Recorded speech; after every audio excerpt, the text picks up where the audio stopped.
Delta Force came out just over 2 months ago as of right now, and I think it's time to give a bit of a Delta Force state of the game address. Because while the game, in my opinion, is still extremely solid, the direction that I've been seeing over these past 2 months with some of the content that's been releasing, the frequency of the content, the scandals that have been brought up, and just a lot of other things, have put me a little bit on the back burner when it comes to what I think about the game, and I'm a bit worried now. So buckle up, this video is going to include a lot of separate topics, so if you enjoy the channel, be sure to hit the like button, subscribe to the channel. Thank you guys so much for hitting 78,000 subscribers. I really can't thank you guys enough. We're inching ever so close to 100K, ladies and gentlemen. I can't even believe I'm saying that. So thank you to each and every one of you that have watched these YouTube videos, that have subscribed to the channel, liked, commented, and just thank you to anyone that's a general viewer and member of this community here.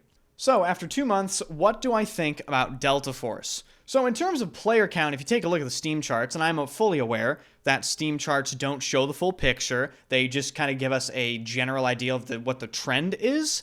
In terms of player count, Delta Force is still doing well. It peaks regularly over 100,000 players. Today, it peaked over 110,000 players. So, the game is not dead, and I'm not calling the game dead by any means. I just want to make that very, very clear. And on top of that, the console release of the game has yet to happen, and keep in mind, this game is also crossplay. So, in terms of a player base, I don't think we have anything to worry about when it comes to Delta Force. It's more about the direction they're taking the game in and the changes that I have seen so far since the release of Delta Force.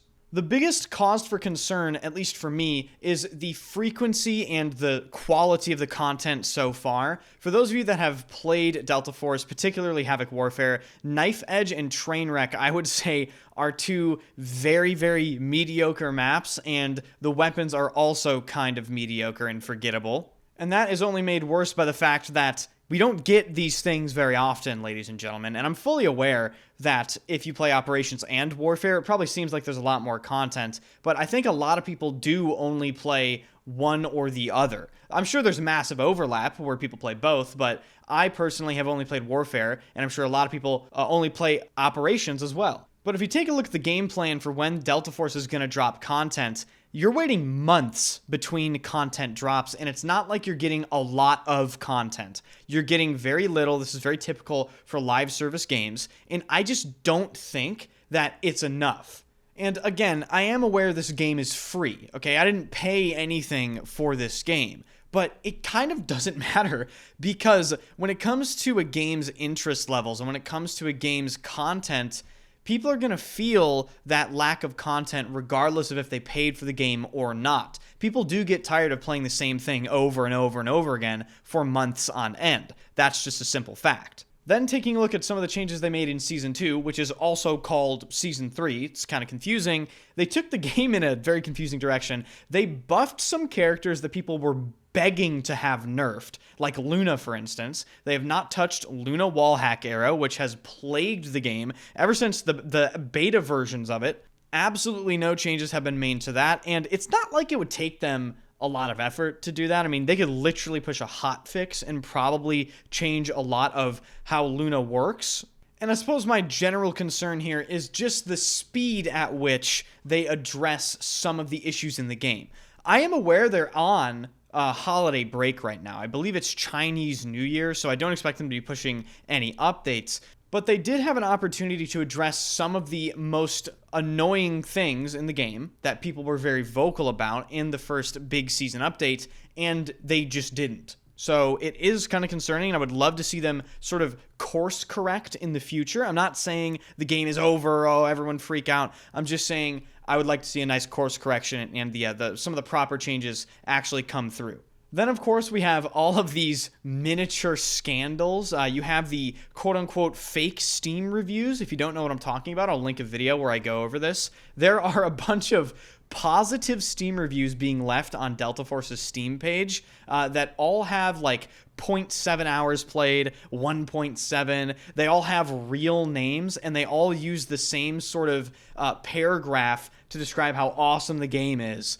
And it's very strange. You know, I don't know if Delta Force is doing this themselves. I'm not sure if this happens on every single Steam game, but the fake Steam reviews are very, very concerning, considering the game launched with a less than favorable Steam review rating. And then, of course, there's the great skill-based matchmaking debate, which is not a debate, by the way. If you've played a game with skill-based matchmaking, you know it's in the game.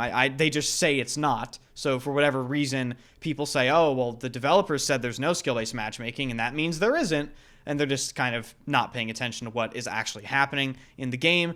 It really is very noticeable in Havoc Warfare. If you get up there and you play and you have a good score per minute, you notice your matches are very, very different from the start of the season to when you're deep into a season, especially if you're a high score per minute player. And the whole reason why I bring the skill-based matchmaking thing up is, in my opinion, as a player that plays the game daily, it really does just hinder the experience a lot of the time. The game is super, super unbalanced, which is very unfortunate, and it takes too much effort to have fun. It really does. Like, why am I trying my ass off in this random pub match for absolutely nothing? Like, I would love if they make ranked, like, actually matter, so we could queue with let's say a squad of people and queue ranked warfare, and then it would actually count towards some sort of rank, some sort of leaderboard. Maybe they hold more tournaments. I would love that. So I think they need to make some big changes when it comes to just the way their matchmaking functions, but I don't have any confidence that they actually will.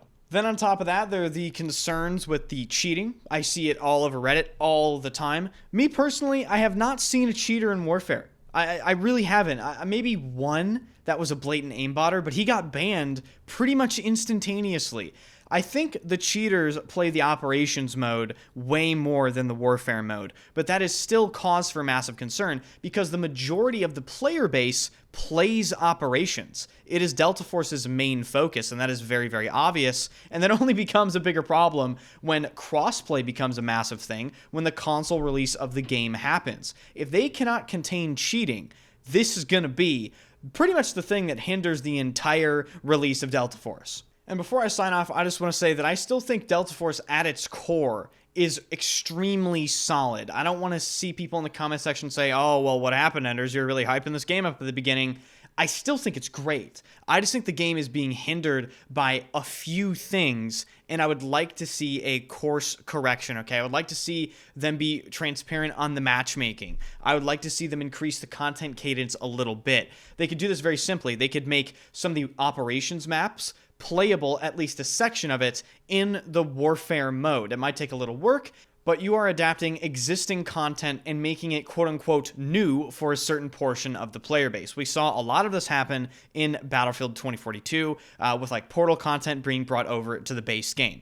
And past that, it's just little things, right? Like, I would like to see some gameplay changes, the Luna nerf. I would like to see some better character implementations other than Seneva. You know, we don't really need a shield character in the game. I would like to see maybe operators with just more interesting abilities or maybe less impactful abilities. Because, as I said, Luna's ability is so impactful that I actually am calling for it to be actively changed. So let me know your thoughts on Delta Force down below, how they've changed during the seasonal content releases. Do you think the content frequency is a problem? And let me know your experience with cheaters and operations, because I do see that mentioned quite a bit, but obviously I have not dived into operations, so I cannot really 100% speak for that myself. Thank you guys so much for watching. I really do appreciate you. If you enjoyed the video, be sure to hit the like button, subscribe to the channel, and swing by the streams, because I stream every single day at twitch.tv/enders. First link in the description.